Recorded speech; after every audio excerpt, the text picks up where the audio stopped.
Alors, comment soutenir un bébé qui va vivre et grandir dans un contexte socio-économique défavorable par rapport à une autre situation plus favorable? Ça demande d'abord de poser comme préalable que tout bébé, il est vulnérable, il est immature quand il va naître, et quand ces conditions dans lesquelles il va grandir ne sont pas satisfaisantes pour lui, certains secteurs de développement peuvent être affectés. Alors, encore une fois, hein, quand on regarde la littérature scientifique,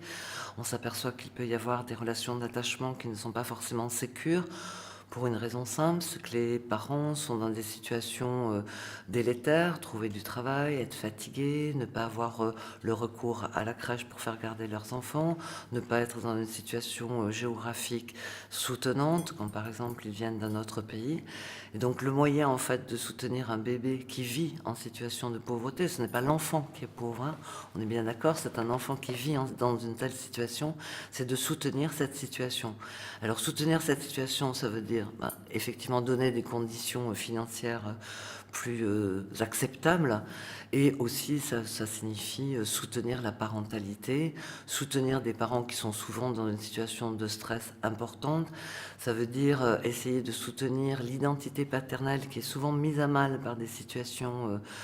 financières. Et puis ensuite, ce que nous démontre un certain nombre de recherches, c'est d'essayer de soulager la pression parentale pour pouvoir améliorer le développement de l'enfant, comme par exemple accueillir les enfants qui sont en situation de pauvreté dans des structures d'accueil de la petite enfance, qui peut amener donc d'une part à ce que les parents soient moins stressés, moins fatigués, donc répondre plus favorablement à la demande de l'enfant, ce qui fait qu'au moment où il reviendra dans la famille, la situation et le climat familial sera beaucoup plus agréable, et en plus ça permet aussi à l'enfant de connaître d'autres enfants, de connaître d'autres jeux, de connaître d'autres stimulations, et d'avoir un environnement qui va pouvoir soutenir et accompagner ce développement.